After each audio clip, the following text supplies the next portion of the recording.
affairs, Srimati Nirmala Sitharaman ji tabled the economic survey 2022-23 in the parliament a short while ago. The economic survey is the strategic blueprint which gives an insight into the state of economy, and it sets the stage for the union budget, which follows a day later. The survey contains new ideas and vision for the future. To hold this press conference, I welcome Chief Economic Advisor, Sri V. Anantha Nageswaran. I also welcome Senior Economic Advisor, Sri Raju Misra, Economic Advisor, Chandni Raina, Economic Advisor, Anuradha Guru, and Economic Advisor, Sri Saikat Sarkar. Today's press conference will go as follows. To begin with, the Chief Economic Advisor will make a presentation on the major details of economic survey. Thereafter, there will be question answer from you all. So, over to. Yeah, we can. Sure. Just have to show.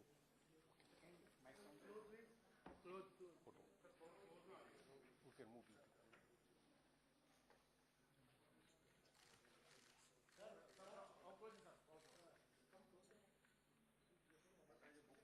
Oh, it's fine.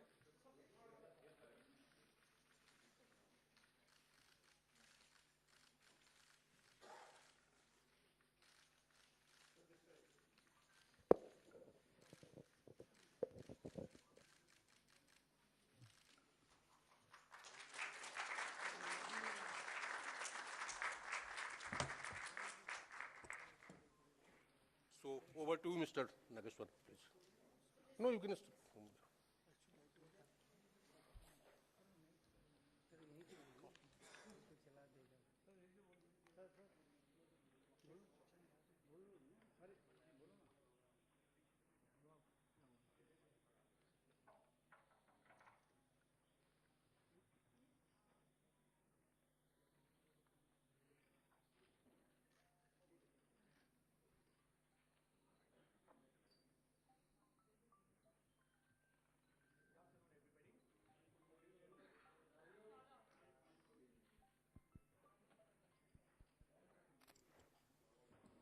Good afternoon, everybody. Can you hear me well?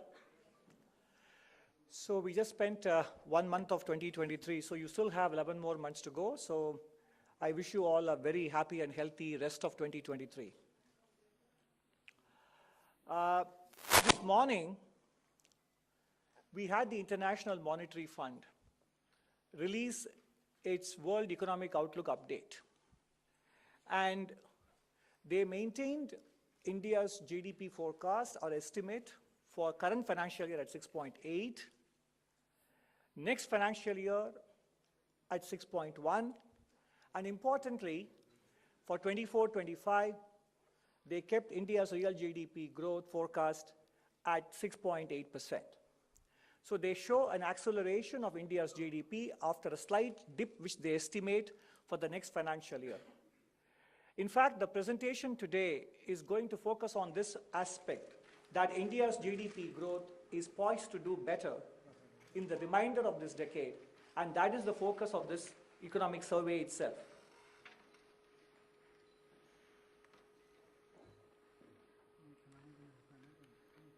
Okay.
Sir हो गया यहाँ से भी We basically let you admire the cover slide for a bit longer than it needed to be. So, what are the key messages, as I mentioned in the initial remarks? Why is the economic growth going to perform better this decade, remainder of the decade? And what the reforms of the last 8 years have done to make sure that happens? And beyond 2030, what will be India's medium-term growth magnets?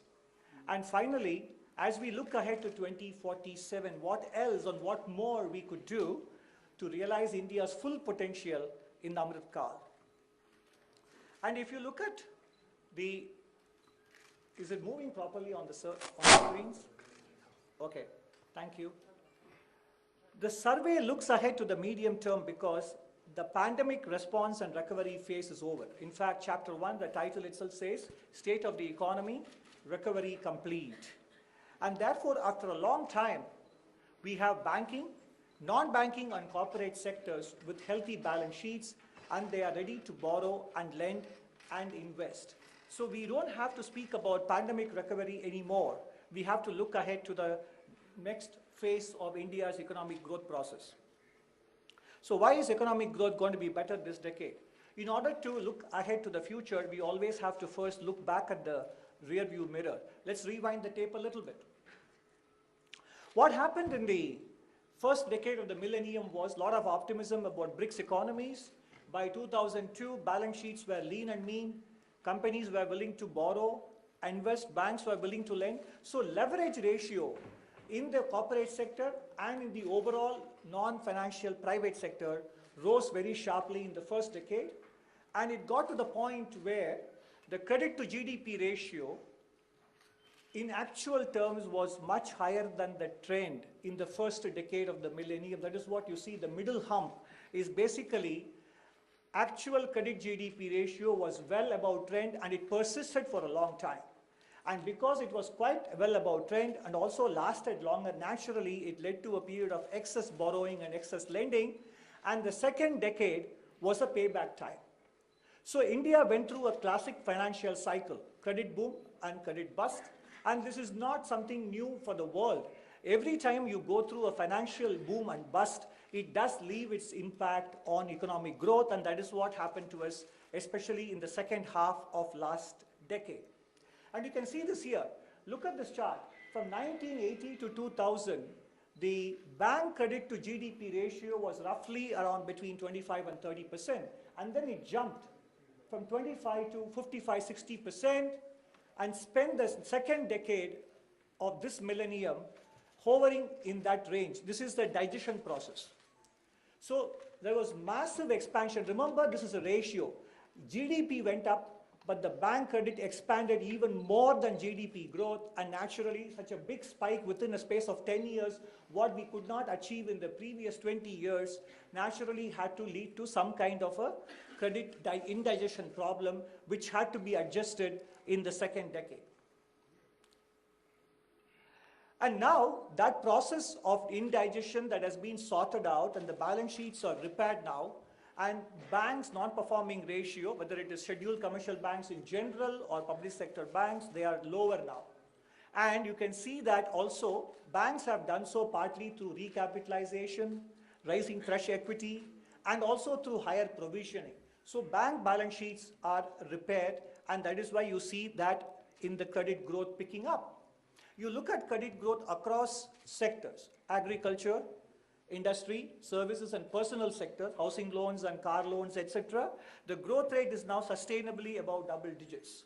And this is a sign that this is what we were missing towards the second half of last decade because of balance sheet issues.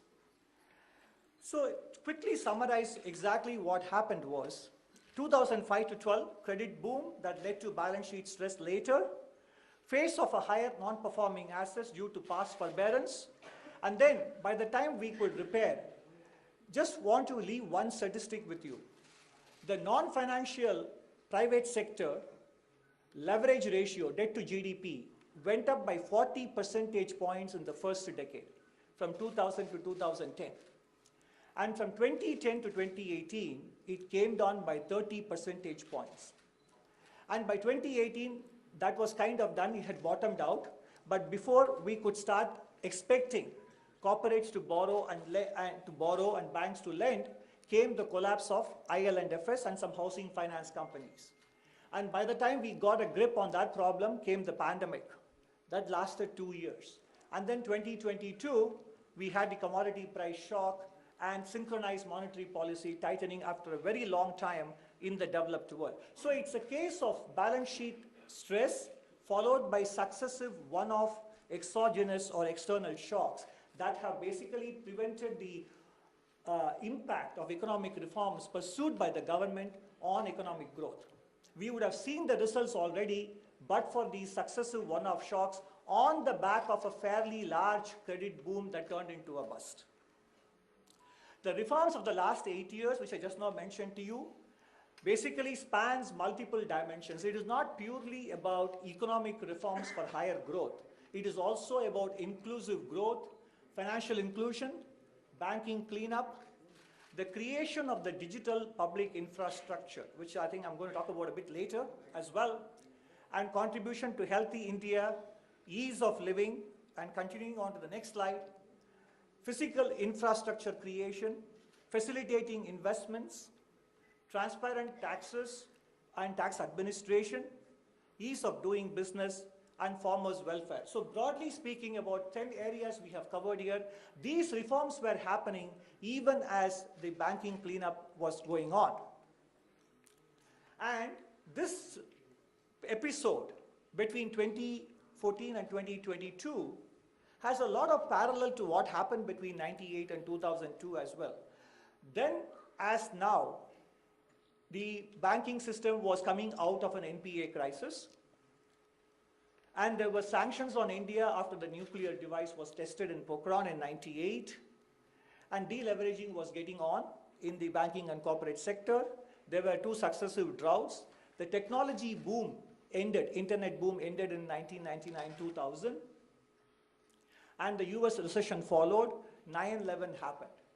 But amidst all these shocks, interest rates were deregulated, privatization was pursued vigorously, and the first foundations of the insolvency and bankruptcy regime was laid with the asset recovery mechanisms.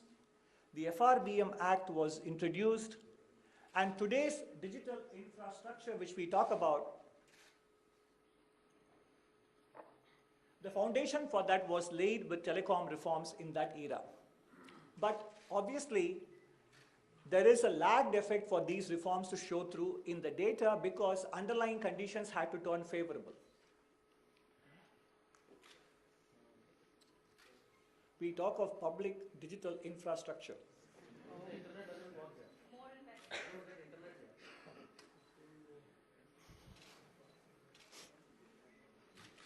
I think it's not enough if I just look at the screen, right?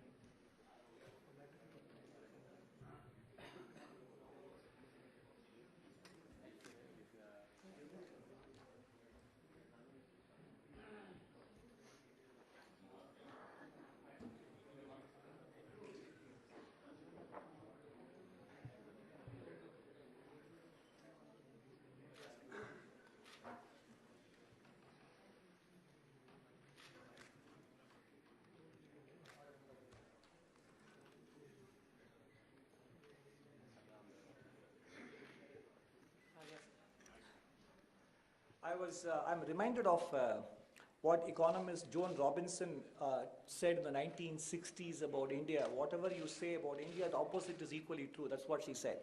And so anyway, the parallels to the 1998-2002 period, to this period is that even as a crisis was being addressed, economic reforms were pursued, and when underlying conditions turned favorable, the lagged effect of reforms showed through. That's exactly what is reflected, for example, in the IMF forecast, and that is what we expect in the medium term as well. The lagged effect of the reforms will show through because in the last several years, the full effect of the reforms could not be felt in the data because of successive one-off shocks. And that's why we talk about the medium-term growth magnets for the economy. The entire philosophy of economic management revolves around making it easier for people to pursue their economic activities in individual lives or for businesses, and ultimately leading to efficient resource allocation and, more importantly, enhancing the potential of the economy to grow at a higher rate. And that includes, obviously, it is an indicative list and not a complete list, agricultural growth, a trust-based governance model, public goods for inclusive growth, both infrastructure, digital and physical, and many other things which will come under that, involving the private sector, and more importantly, managing the energy transition, reducing our dependence, and also addressing climate change issues as well. It is not about the government doing things for the people, but also involving people in the process. Everybody is a participant in the development process. That is why it is Sabka Saath, Sabka Vikas. So it is not just a government being an enabler, but government being a partner to economic growth. First, we deal with one of the pillars, agricultural growth. Thanks to many of the initiatives which you see around this slide, what you see is that the share of private sector investment or capital formation in agriculture has reached a level which is higher in the last 12 years. Since 2013-14, 9.3% of overall gross capital formation is contributed by the private sector in agricultural sector. And it has been facilitated by the creation of the Agricultural Infrastructure Fund, a national agriculture market which has linked farmers with direct buyers, FPOs which take into account organic farming options as well, and more importantly for the farmer, income support as well as risk management through crop insurance. All of these things have paved the way for greater participation of the private sector in capital formation in the agricultural sector. This sector is no longer about being a primary sector. It also has tremendous export potential, as we have been observing lately in our merchandise goods data for the last several years. What about the trust-based governance model, the second pillar of the development and growth strategy? The Insolvency Bankruptcy Code restores trust between the borrower and the lender. The borrower has an exit option and so does the lender.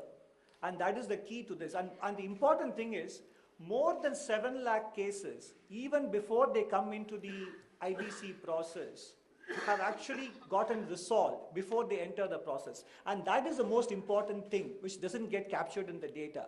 The usefulness of IBC is in ensuring borrower payment culture even before they enter into a resolution process. Ease of doing business, one illustrative example is the Real Estate Development Regulation Act, which has ensured trust between developers and buyers, making them more transparent and check-based transactions rather than relying on black money. Effective governance is about making sure that the public don't feel threatened by legislations and rules and regulations, and every time they commit a mistake innocuously, it need not be deemed a criminal offense. So decriminalization of many provisions of Companies Act and several other economic offenses restores trust between the governing and the governed as well. And in terms of the trust with respect to public accounts and public money, there are many dimensions. It is not just about the quality of expenditure that has gone up in recent years. Of course, capital expenditure in government budget has gone up from 12% to 19% in the last 5 years, and revenue expenditure share has gone down. However, it is not just about the quality of expenditure improvement.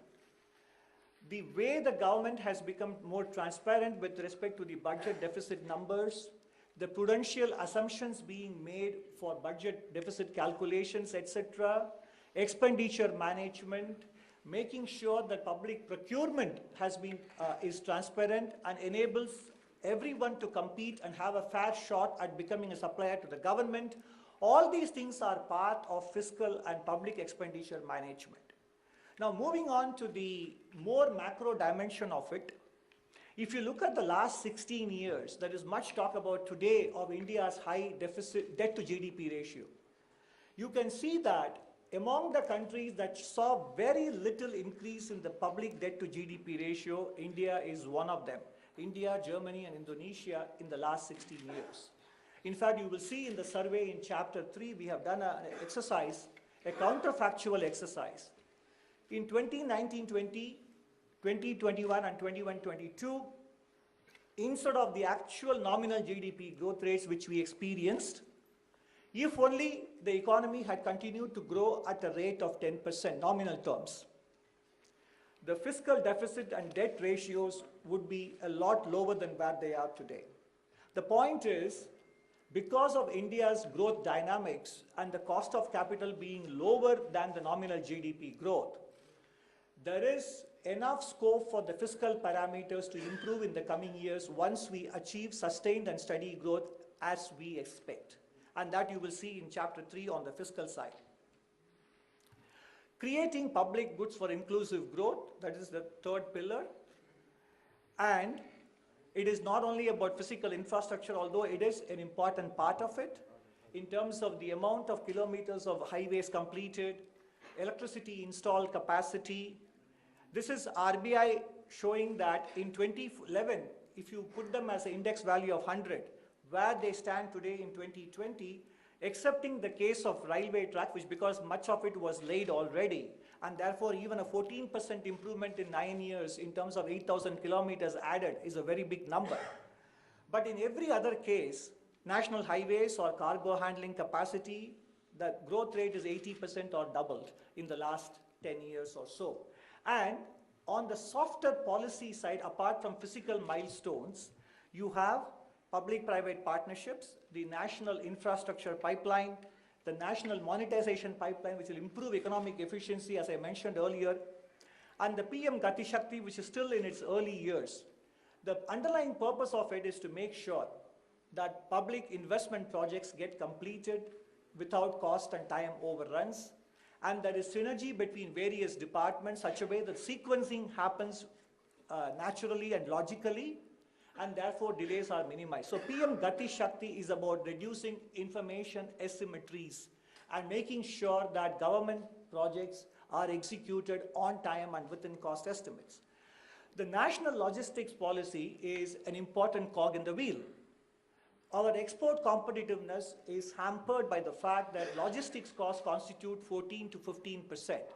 The goal is to halve it and bring it down to international levels, and this national logistics policy will play a very important part in that.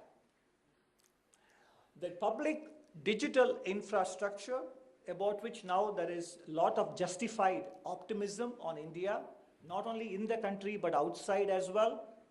The initial phase of reforms started with the identity and then the Jan Dhan Yojana, financial inclusion, Aadhaar and mobile. And then it moved on to unified payment interface, which allows even payment as small as 2 rupees through a barcode, common service centers for IT-enabled services, PM Disha, digital DigiLocker, BharatNet and services at a click. Now, they have set the stage for new age reforms, which is now going to make sure that hitherto neglected segments of society, low-income households and micro businesses, get a fair shot at accessing national and international markets and getting funded by financial institutions. These digital developments allow all of them to leave their digital footprint, which creates a credit history for them so that they are able to access finance as well as access markets. And that is the potential of digital infrastructure.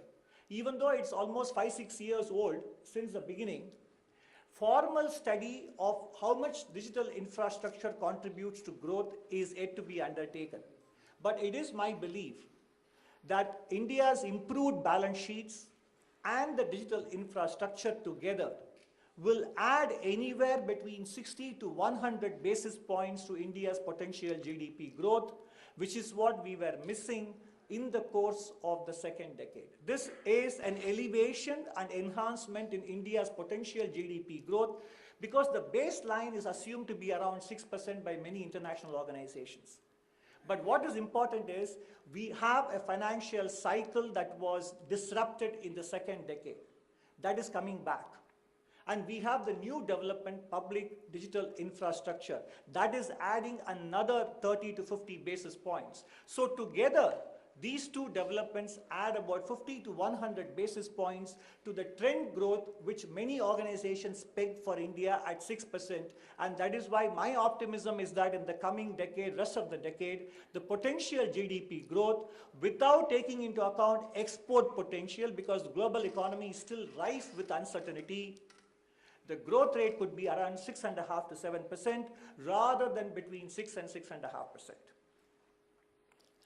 Ultimately, economic growth is only a means to an end. And what is that end? The end is prosperous and dignified living for citizens. And therefore, basically, the chapter on the social sector, in a departure from the previous economic surveys, we have actually brought it to the front of the economic survey. After the initial state of the economy, medium-term outlook, fiscal and monetary affairs, inflation, the sixth chapter in the survey is on social sector, and perhaps it is the longest and the biggest chapter in the entire economic survey this year.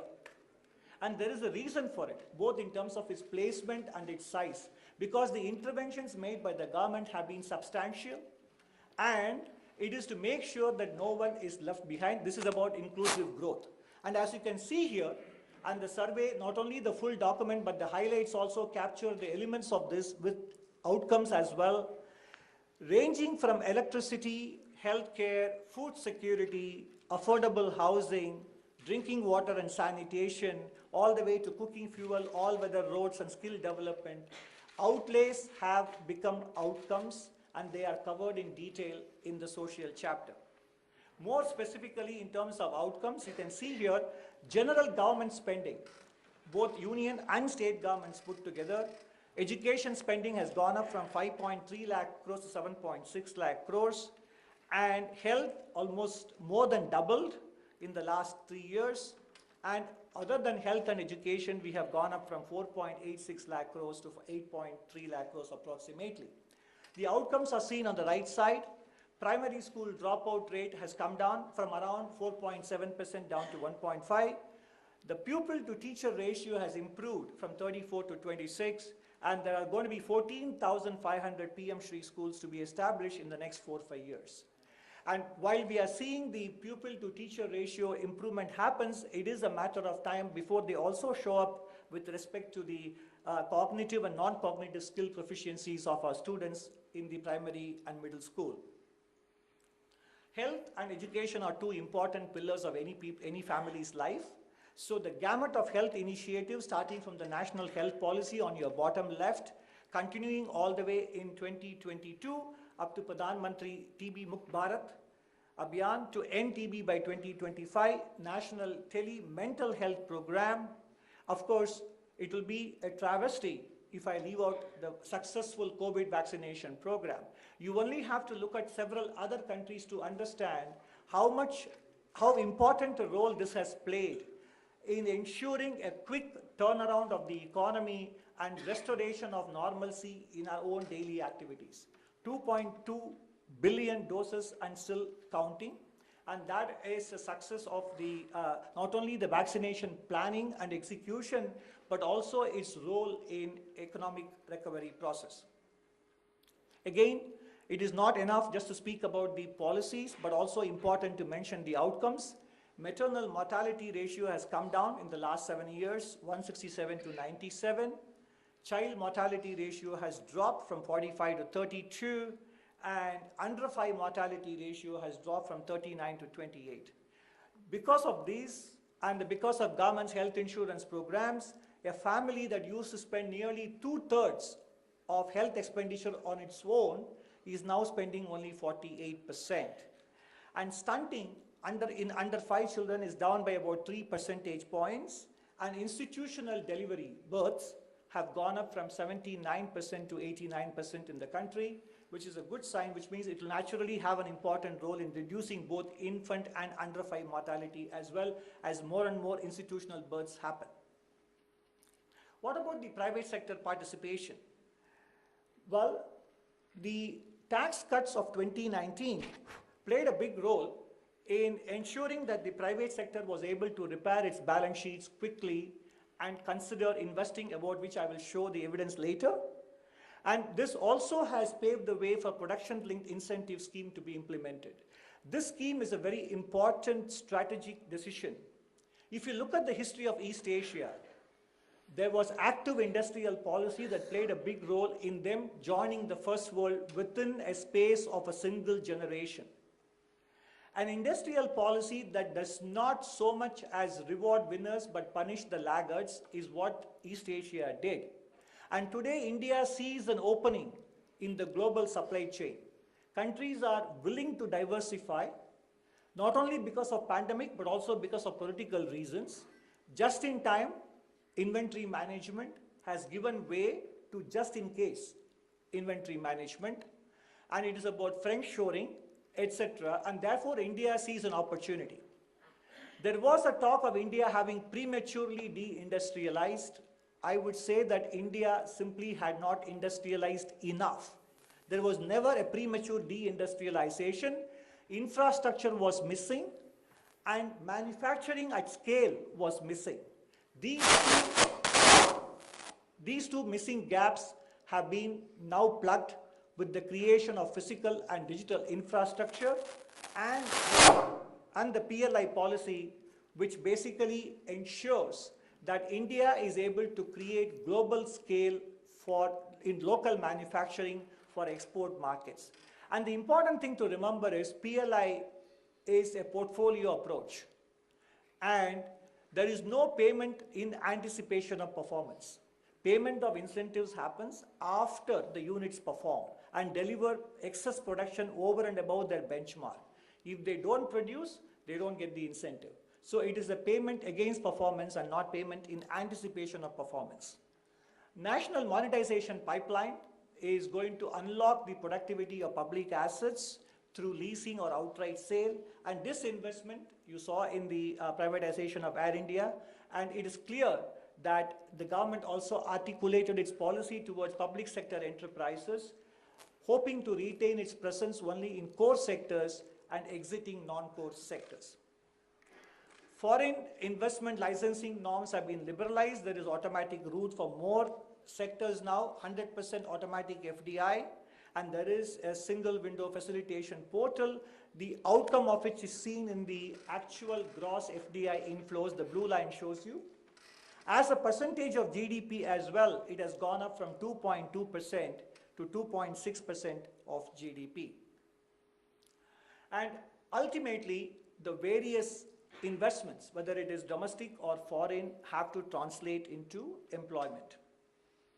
Urban unemployment ratio has come down during the pandemic peak of around 20% down to 7%. And the worker population ratio has picked up from a low of around 35% back to around 45%. EPFO payroll data, which tracks new workers joining the scheme with salaries of 15,000 or below, in 22-23, their levels are running well above the previous 3 years.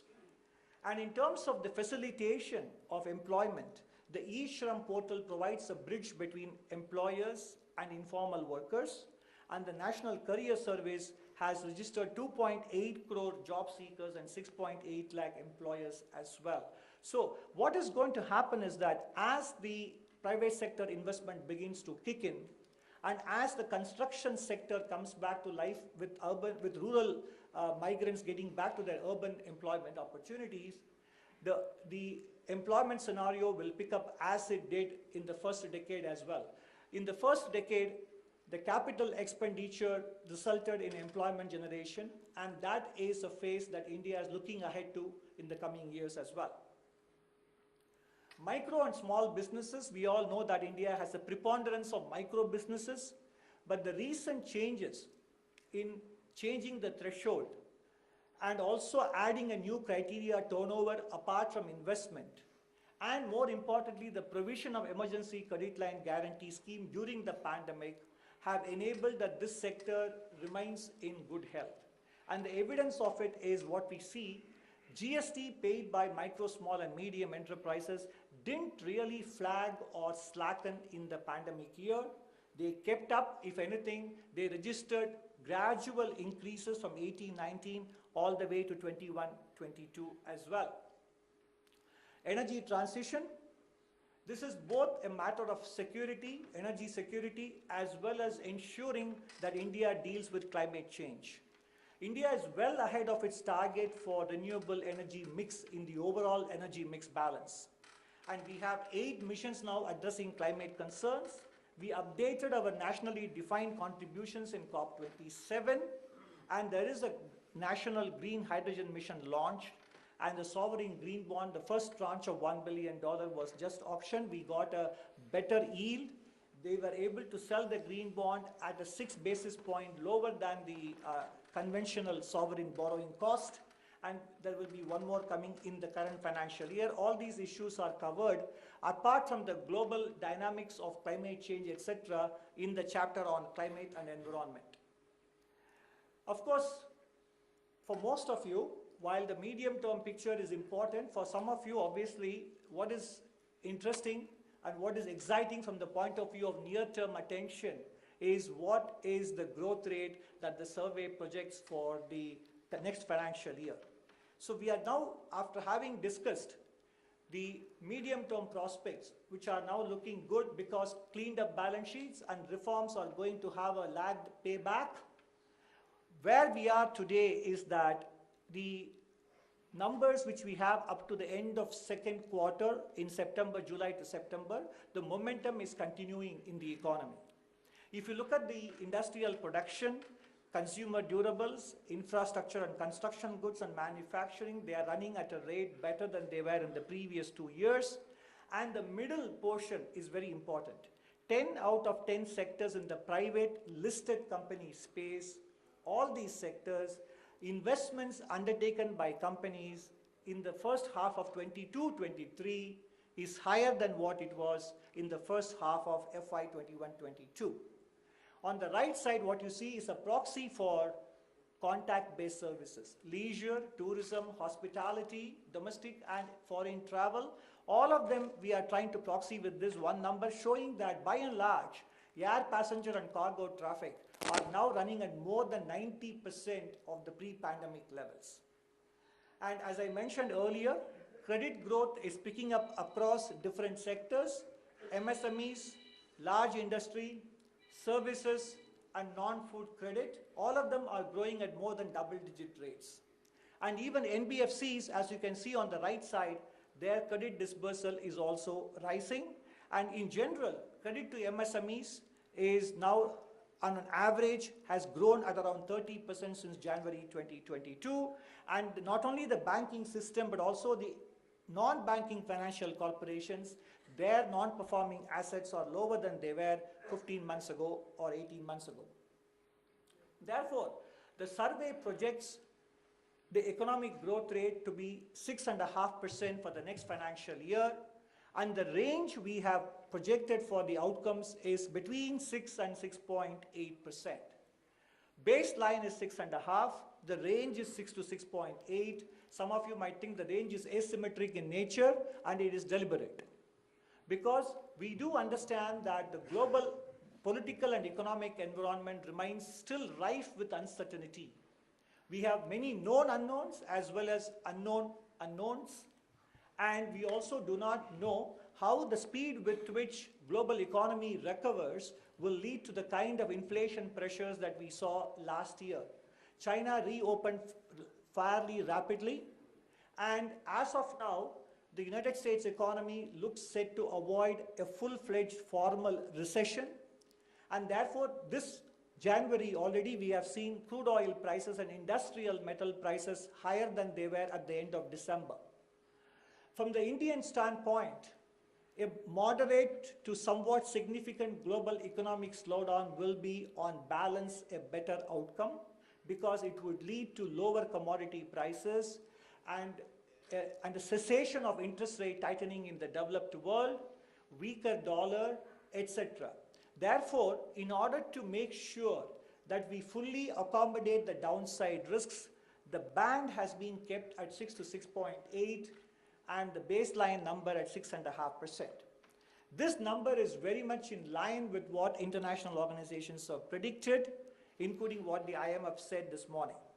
So therefore, ladies and gentlemen, we have basically come to the end of the presentation, and in this last slide, as I mentioned at the very beginning, what more can be done to ensure that the potential GDP growth does not stop at 6.5 to 7%, but goes beyond that, even if global growth and export prospects remain somewhat moderate. India has the potential to enhance its GDP growth by attending to many of the domestic challenges in itself, including starting with administrative reforms and enforcement of contracts, leading to what I always say, divesting from life insurance corporation is one thing, but divesting from license, inspection and compliance, that is more important. So that has to happen at the level of union government, state governments and local governments. And finally, our aspiration to become a global manufacturing powerhouse will not be served unless we are able to ensure affordable, reliable and economically viable power supply throughout the country. And we have to make sure that we reduce the dependence on fossil fuels and ensure availability of rare earths and critical minerals to make the switch to renewable energy. And no country that is developed today has managed to reach this far without having a viable Mittelstand, the small medium enterprise sector. So we have to continue to pursue what we have been doing in the last several years, ensuring that the MSME sector becomes more and more formalized. The skilling and education envisaged under the new education policy has to be pursued, because 21st century challenges are going to be different from the previous century. Old age care, elder care, mental health, living with the green economy, all these things are not something that our education system was prepared for earlier. Therefore, that has to be addressed as well. And we have to make sure that women are able to contribute as much to economic productivity and activity as they are capable of. And today's Republic Day, this year's presentation focused very much on Nari Shakti as well. And even in the economic space, we have to make sure that whatever is feasible legislatively and in terms of law and order, physical security, work from home and child care, or whatever governments need to do, they have to do to be able to let our women make the choice for themselves between working and addressing their family priorities as well. And they shouldn't be in a position to having to choose between the two. They should be able to perform both those activities if they desire to do so, and that is what will enhance economic growth as well. So overall, if we are able to address these pending issues as well, our future up to the centenary of India's independence and beyond will be brighter than what it has ever been. So this year's economic survey comes to you in 3 volumes: the main document, the statistical appendix, and more importantly, an economic survey highlights giving some of the statistical information.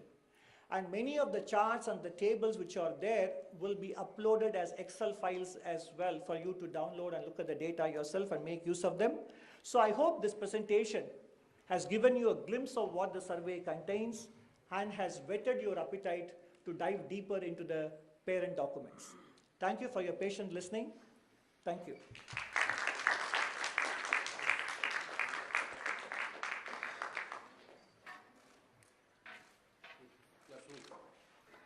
Yes, 255.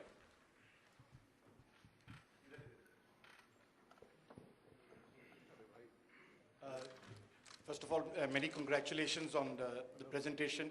Just one, your predecessor in the last presentation had said very categorically about oil prices and had factored in the last time round. The economic survey, when Mr. Sanyal had presented, had talked about the oil prices and what is the projection in terms of growth rate. Today you have given a 6.8 to 6.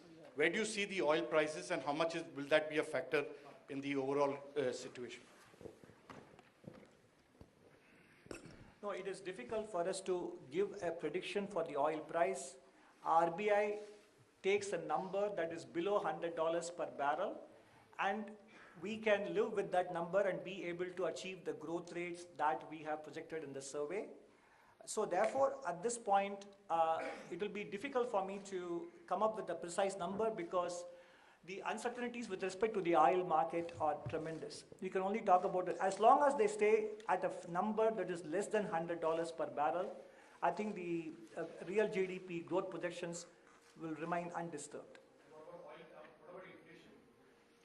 The inflation projections that the Reserve Bank of India has made is that it will come to lower than the 5% range in the course of the next financial year. But there again, I would submit, in fact, my advisor, Mr. Saikat Sarkar, has written an article which will probably appear tomorrow. There again, I think the baseline we expect, if the global economy slows down as IMF and many people project, then commodity prices should retreat because on the back of the monetary tightening that has happened in 2022. In that case, in fact, if you notice, many of the analysts in the Indian financial community are expecting a much lower wholesale price index inflation, etc., in the course of next financial year. So the baseline assumption is that inflation should not be as big a problem as it was in 2022, but we would concede that the uncertainty still remains high. Do you want to add anything, Saikat? Please. Actually, we have seen the consumer price index, combined, come down, for the last 3-4 months consistently, and it is below the, RBI tolerance limit of 6%, and we hope that it will come down further because some of the commodities, the prices of some of the commodities are coming down, right? Another thing is the wholesale price index. It has come down below 5%. That is it has come down to 4.95% in December. And wholesale price index, because there are, it is related to input costs, and so that has a lagged effect on the consumer price index also. So we are also hopeful that this pass-through will happen, and it will have a positive effect. Positive means negative effect on the prices, consumer prices. That is, inflation will ease further. Retail inflation. Hello, sir. I'm Shubham Bora from Reuters News. So one of the global headwinds that you also mentioned is about US Federal Reserve increasing interest rates. The expectation for their terminal rates about over 5% by June. What kind of impact do you see of that on India's cost of capital in 2023? It should have only a limited impact because ultimately domestic borrowing costs are determined by our monetary policy stance as well as domestic inflation rates. It will have an impact on external borrowing costs if the Federal Reserve keeps rising interest rates. I don't see it having a bigger impact on domestic borrowing costs.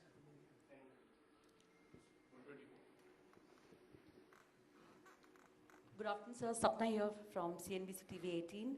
A very rich survey in terms of observations and forecasts.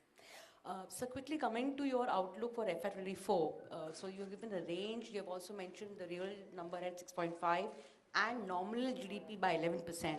So can we expect the coming budget, not trying to outguess the budget, but just trying to understand, is this how the numbers will be based on? Will the 11% nominal GDP, is that the baseline that we are going to stick to, number one? Second, sir, any observations, any assessment on the fiscal roadmap, given the way expenditure has been, and we have had a lot of challenges so far in the last 3 years. And so last but not the least, sir, there is a general consensus that inflation will trend down, but you have also highlighted that as, entrenched inflation as one of the likely risks for FY24. There are 3 questions here. The second question on the fiscal roadmap, you have another 17 or 18 odd hours to wait. You will get your answers. So I'm not going to front run the budget.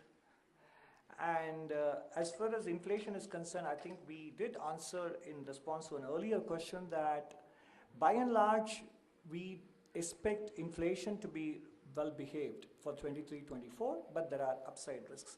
I didn't quite understand your question on the GDP part.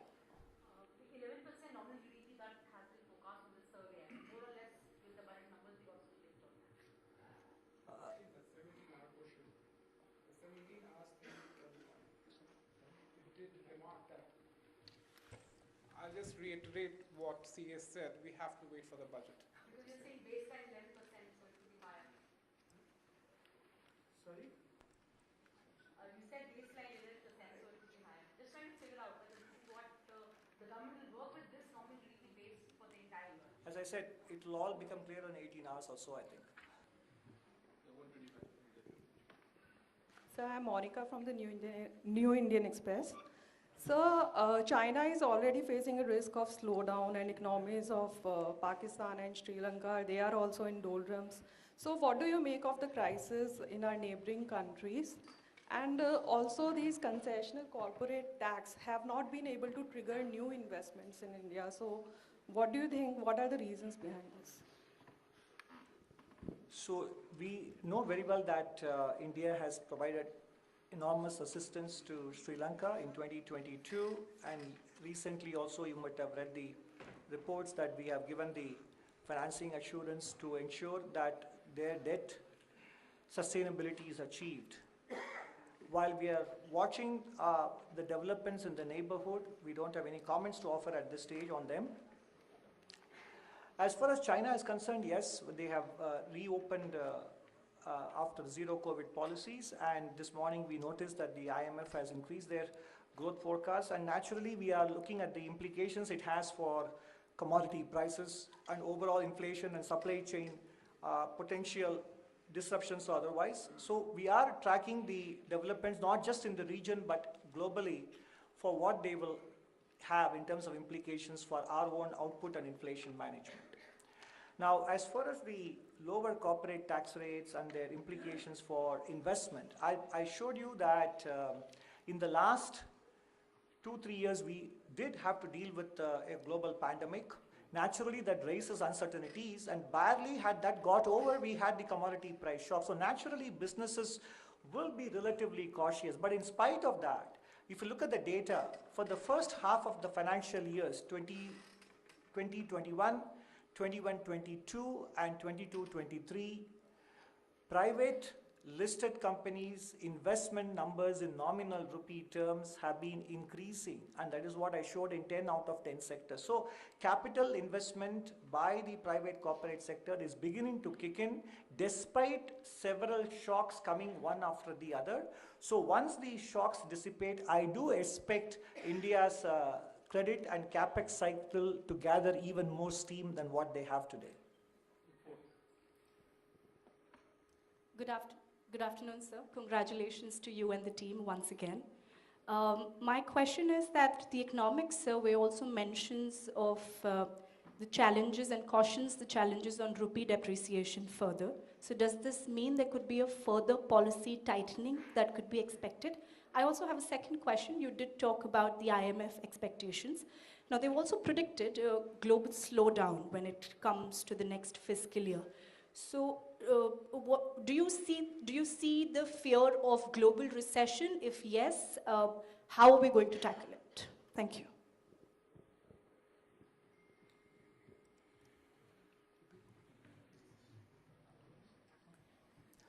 No, actually, we do not make forecasts for the rupee, nor do we comment on what RBI should be doing or ought to be doing, so I can't answer your first question.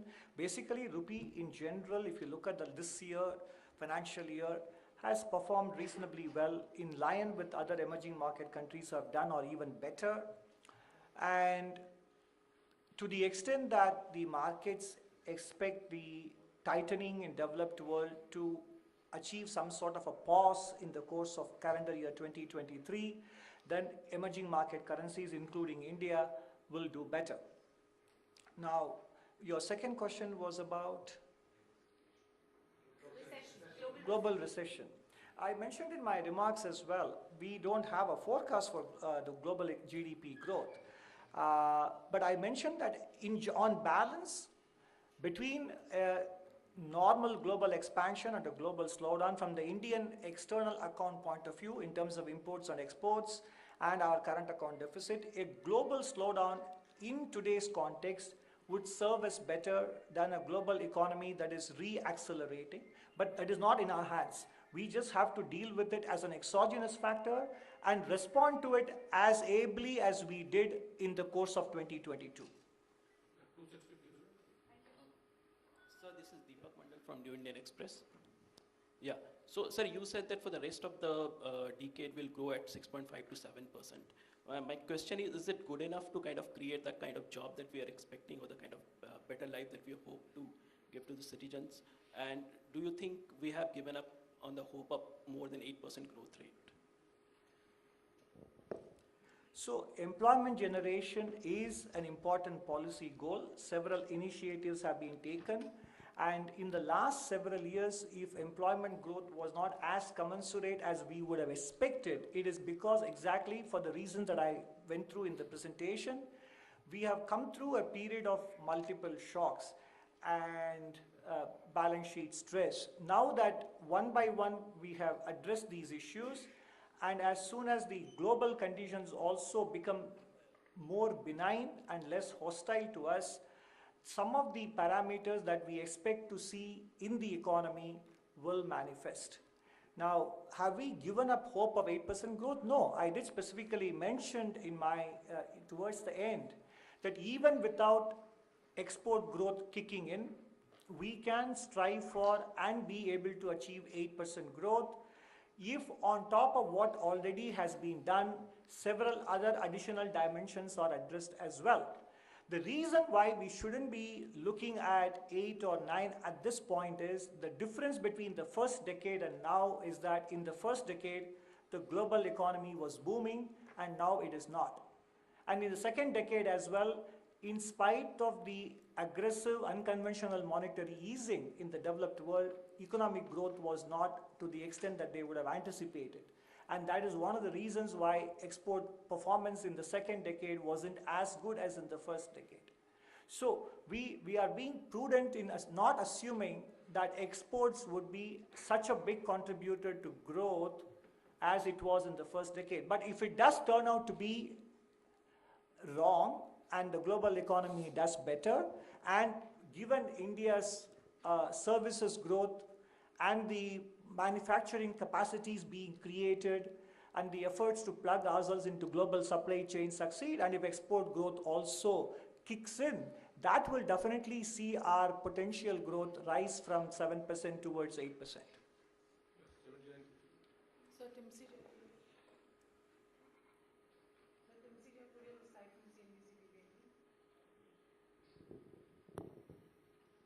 I have two questions. Firstly, you've mentioned in the survey that it's basically a caution that widening current account deficit is something that the government needs to look at very carefully. Do you have any suggestions as to how government can ensure that the current account deficit does not widen anymore? As you said, exports could not be picking up so soon. And secondly, you said domestic demand is also pushing up growth. Given that, how do you think government can provide more money in the hands of the people so that the domestic demand that you are looking at keeps on continuing?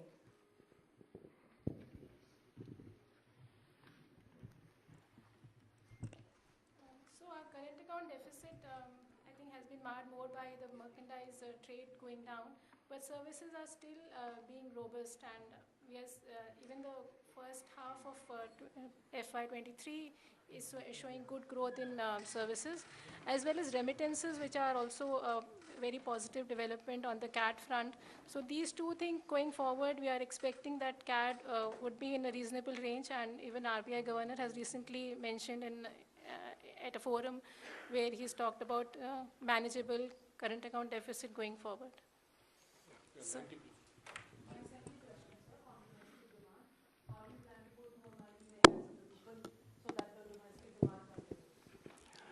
well, the government has been taking several steps to ensure either in terms of the direct benefit transfers and supporting the low and marginal income families with food subsidy, and there is a rural employment guarantee program as well. So bulk of the support to domestic demand will come from the fact that economic growth will be accelerating, and the public investment spending by the government also creates downstream demand and employment activities. So basically, the only way the government can support domestic demand, and it is supporting them, is to ensure that economic activity is facilitated to the extent possible, and that is what the government is doing. Sir, Tarun Sharma from Z Business. If you allow me, can I ask you in Hindi, sir? I will ask my colleagues to translate it for me. Okay. Sir, firstly, sir, क्या capital expenditure जो जिस तरह से 22 से 23 के financial years में deploy हुआ था, यदि वो नहीं होता है, उसके बावजूद क्या 6.5% की ग्रोथ क्या पाई जा सकती है या नहीं? पहला सवाल। दूसरा सर, आपके इकोनॉमिक सर्वे के बाद रुपी ने आज 3 वीक्स का लो लगाया है, क्योंकि आपने कंसर्न जो जाहिर किया रिपोर्ट के अंदर कि एक्सपोर्ट्स में आगे कंसर्न रहेगा। तो सर, क्या आप कोई आउटलुक दे पाएंगे? क्या रुपी किस तरीके से इस पूरे साल में रह सकता है? कितना कंफर्टेबल स्टेज है? तीसरा सर, रूरल डिमांड आपको इस पूरे साल में कैसी दिख रही है? क्या ट्रेंड आपको वहाँ पे देखने को मिलेगा?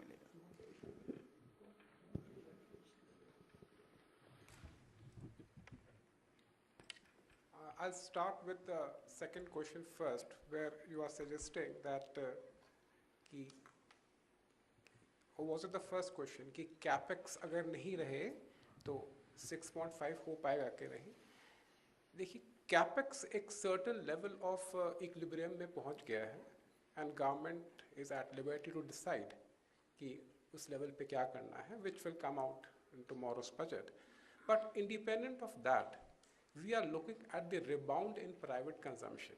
और इंडिया इतना बड़ा इकोनॉमी है, स्केल इतना है कि ये रिबाउंड हमारा सस्टेन करने का काफ़ी चांसेस है even in the next year. At the same time जो अभी पब्लिक कैपेक्स इंक्रीज किए हैं and the private sector capex is coming in, इससे भी इम्पैक्ट होगा ग्रोथ पे। सो I would say that even without making an assumption about what public capex is, 6.5% is the most likely growth rate we are expected to achieve in the next year.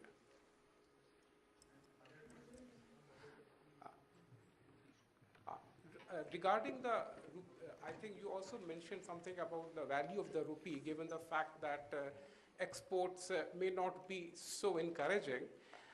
See, the rupee is something, this is influenced by many factors, many global factors.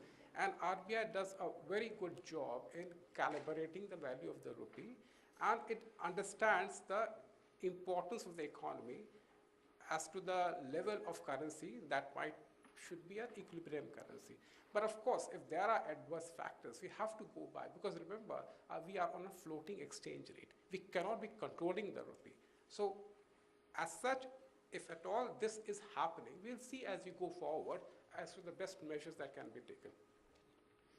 And Sir, good afternoon. My name is Shishir. I'm from Hindu Business Line.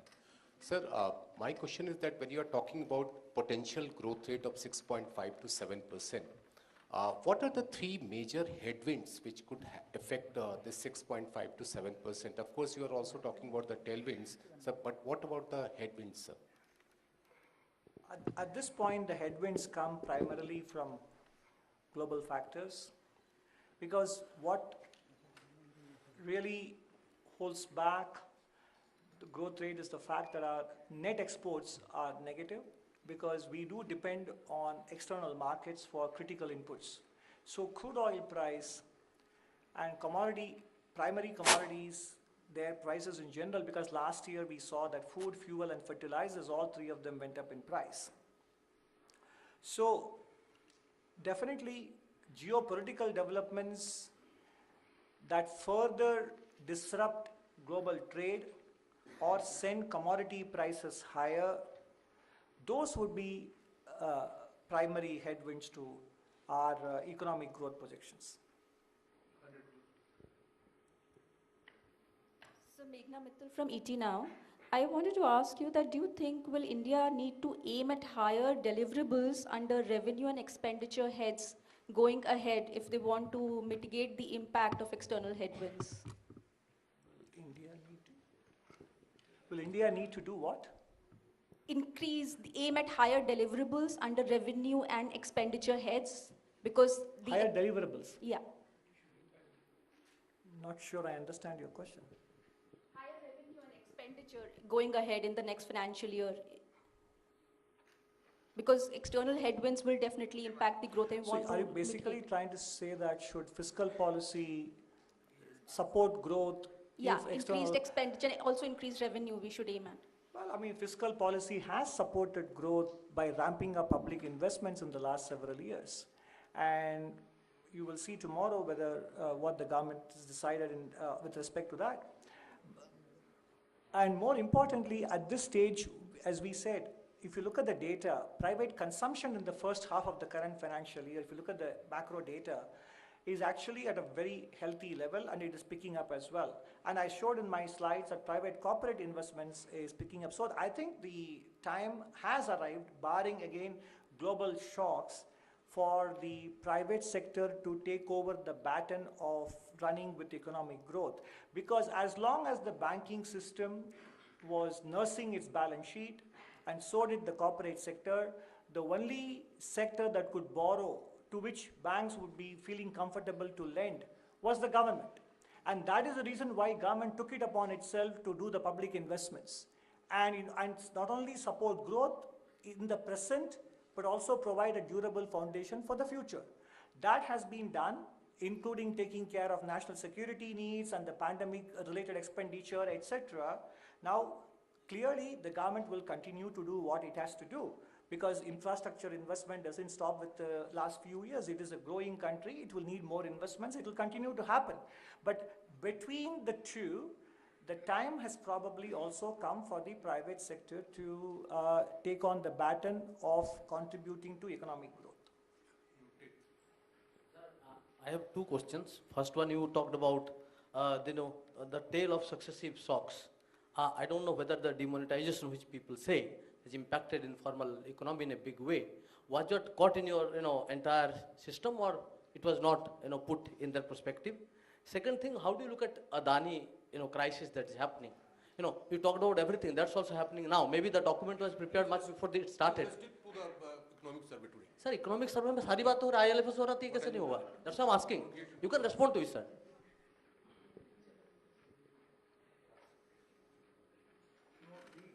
We don't comment on single companies in this economic survey, or for that matter, we don't follow corporate stories. And as far as we know, as I showed in my slides, the corporate sector as a whole has deleveraged and balance sheets are healthy. So what happens to one particular corporate group, etc., is a matter between the markets and the corporate group.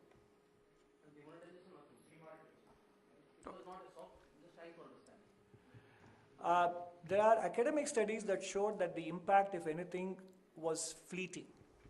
And it had a positive contribution in terms of hastening the transition to the digital economy, and in terms of discouraging black money creation. So to the large extent that India today has embraced digitalization, the origins of that could be traced to demonetization. 86, please. Hi, sir, this side. My name is Prakash Pedashi. I work for ET Now Swadesh. As you mentioned in your presentation that reduction in corporate taxes has, have helped government to, increase private investment. So in line with that, are you of your opinion that the government should reduce personal income tax as well for the consumer to increase their income as well to increase demand?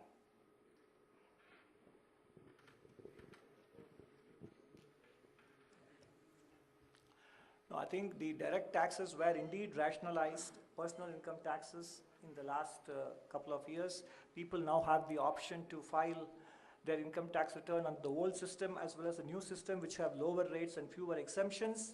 But in general, direct tax reforms are an ongoing exercise.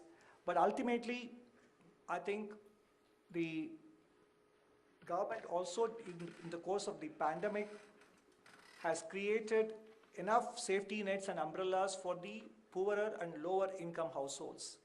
If you look at the data from the listed companies, formal sector job creation has been quite healthy as well. So what the government is doing in terms of helping the households is by ensuring that economic growth continues even during these difficult times. And that is the most important contribution that a government can make to ensuring that people's disposable incomes keep rising through creation of economic opportunities. 105, please. Dr. Dr. Nageswaran, good afternoon, sir. Arup from Business Standard. Firstly, congratulations to you and your team for a very comprehensive survey. So in your chapter on fiscal developments, you have written about how conservative tax revenue estimates have provided a buffer for the government in uncertain times.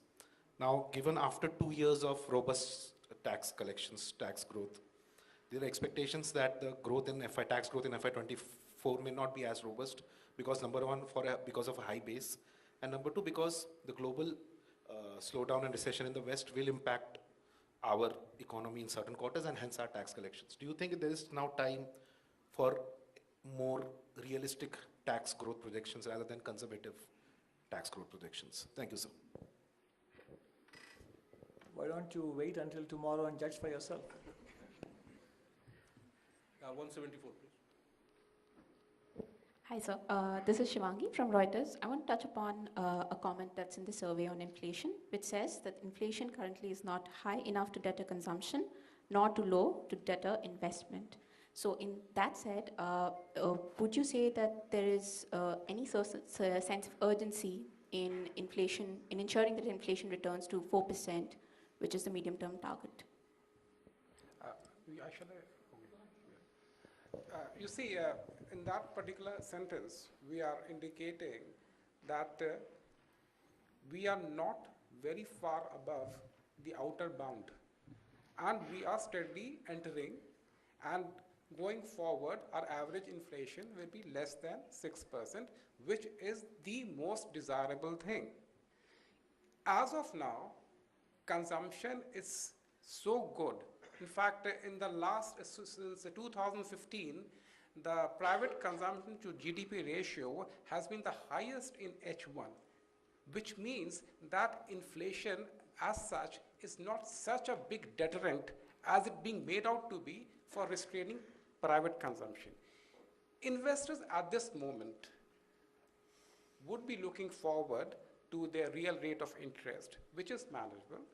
But even going forward, when inflation declines, they have several other factors like crowding in being done by the public capex, which will be an inducement for them to invest further. 49, please. Sir, this is Vivek. I think it's what. Sir, this is Nivedita from the Sunday Guardian. So what is really the progress in the national monetization pipeline, and do you have any targets for the next fiscal?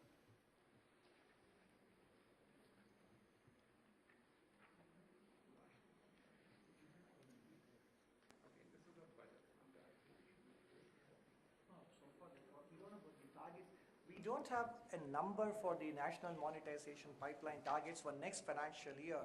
But in general, I think so far from what I gather, and by the time we answer the next set of questions, if I will be able to locate the information that we have on national monetization, yes, I have. So against the monetization target of 0.88 lakh crores in FY22, 0.97 lakh crores was achieved. So FY23, I don't have the numbers with me, nor do I know of a specific target for FY24. 68.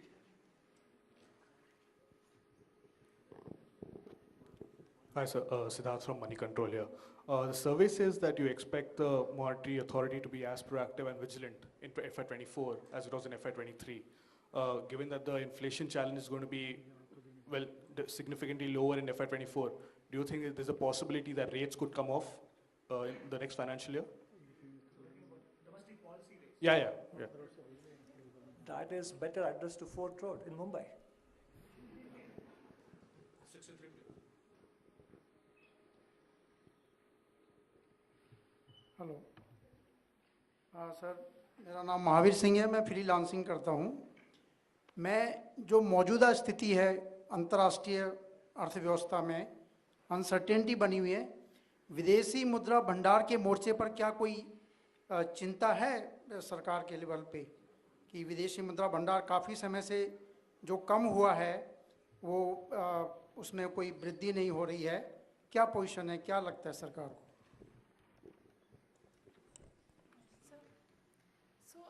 Forex reserves are managed by the Reserve Bank of India, and the numbers as of December, which are appearing in the survey also are covering 9.3 months of imports. So according to our understanding and as per RBI also, we are in a very good position on forex reserves. And there are quite a few other indicators also on which forex reserve as a percentage of short-term debts, forex reserve as a percentage of annual imports, all of them are in very good shape. All the external sector variables, we have a comprehensive information in our chapter 11 which talks about vulnerability indicators. So I would refer you to that table. 15. Hello.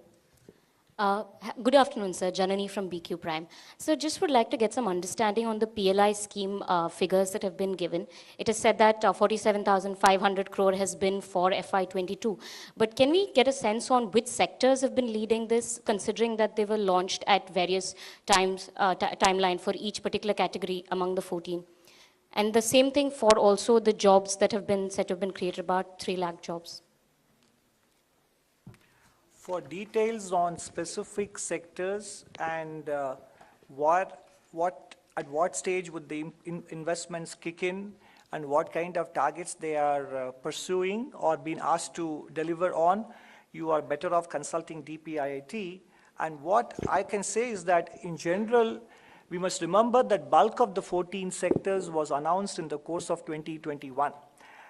And 2022, enterprises across the world would be submitting their proposals and they need to be evaluated and then they need to be given the clearances, and then they commence their investment activity before they can start delivering on the actual production numbers that they have agreed to. So we need to allow for a certain reasonable passage of time before we see what kind of numbers and achievements are being made against the various schemes. And as I mentioned, it is a payment against performance and not payment in anticipation of performance. No.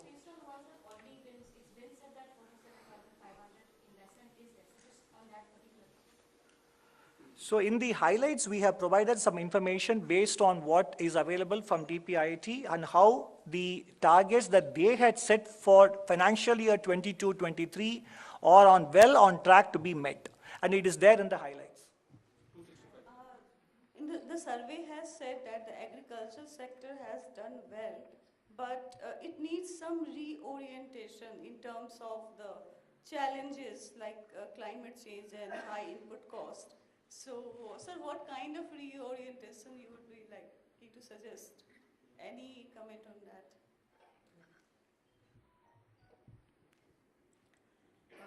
So the chapter mentions the challenges that we are facing with respect to climate change. It talks about how it has impacted kharif production and acreage. And perhaps what we are alluding to, in fact in the chapter we are alluding to the need to now address that aspect on how do we innovate, what kind of research is required to move to crops that have shorter, growth, shorter growth periods, so that we can take care of the challenges that we face with climate change. Also, crops that are more suited in the context of changing weather conditions is what is being alluded to when we are saying that we need to now look at this, because this is the emerging challenge. And in 22, we saw that happen as well. Hi, sir. Kriti from Informist Media. So, 2 questions. Since you said that you do not expect Fed rate hike cycle to affect domestic borrowing or the market rates in the domestic market, does that imply that the center is going to depend more on market borrowing going forward? Second one, so the survey says that government is committed towards divestment but dependent on external factors. Since divestment department this year again failed to meet the target, what external factors would you deem comfortable enough for divestment target to be fulfilled? So whether the government would be depending on market borrowings, etc., again, as I said, the answer will be known to you tomorrow. So we won't comment on it. No, divestment is a function of multiple factors. investor interest, market conditions, etc. And market conditions in turn in India are also influenced as much by domestic factors as they are by global market sentiment and global market trends as well. So those are all the external factors that we must take into consideration in determining the timing of the divestment calendar. Yeah, 18. Sir, you have stated, I am Ujjwal Narayan from Newsrise. You have stated that growth will accelerate in the physical consolidations. There is one-to-one relation between both, and how do you explain this in the current scenario? Sure, I understand your question well. As you have said, there is a statement that with the growth, the physical consolidation will happen. So how do you, there is a one-to-one relation between the both, and how do you see this in the present context of Indian economy? No, it's an empirical fact globally established that economic growth generates the kind of revenues and economic activity that in turn allows fiscal situation to become more stable across the world. And we experienced that ourselves in many a time in the past, including in this new millennium, and even in developed countries like the United States and Canada, etc. And in India's case as well, it is always true that economic growth plays a very important role in fiscal consolidation. And what we are shown there is that if we achieve a steady, even a reasonable nominal GDP growth of around 10%, if not more, it would naturally result in fiscal parameters improving, given the fact that the cost of capital is lower than the nominal GDP growth. That's all there is to it. We'll take one last question from 22. 1 second, he wants to supplement. Just one line. I mean, it is not only, it is an empirical fact, it is also a theoretical fact, because revenues depend generally on the economic output, right? Total output. But the expenditures are sticky downwards, like defense expenditure, like other expenditures. You cannot reduce them. So, logically, also, when economic growth happens, then we expect fiscal consolidation to take place. It is, theoretically true also.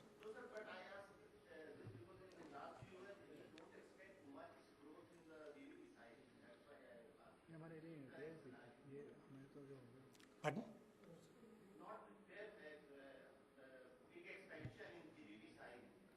No, we are expecting. No, even a 10% nominal GDP growth would have a meaningful impact on fiscal parameters. Yeah, we are expecting. Sir, Subhash Narayan from Mint. I just wanted to understand, we were told that the public spending has reached an equilibrium, public capital expenditure. Is there a need to step up capital expenditure by the government, or is this the level that should be maintained? No, I think capital expenditure as a developing country which is aspiring from lower middle class, lower middle income category to middle income category, etc., infrastructure upgradation, infrastructure creation will always be there. The right balance has to be struck between public and private sectors depending on each one's ability to spend and other parameters as well. So there is no hard and fast mechanical or formulaic approach to this.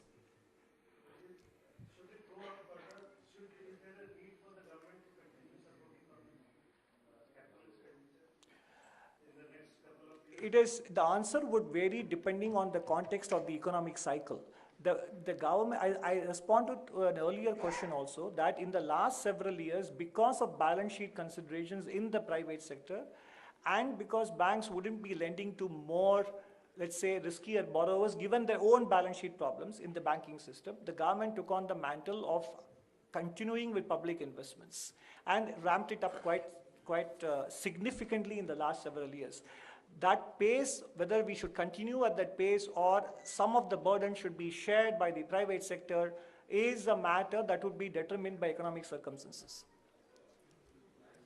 So, as we come close to this press conference, I Thank you, Senior Economic Advisor, Dr. Anantha Nageswaran and his team. And I also thank all the friends from media who have come to attend this press conference. Thank you and good day.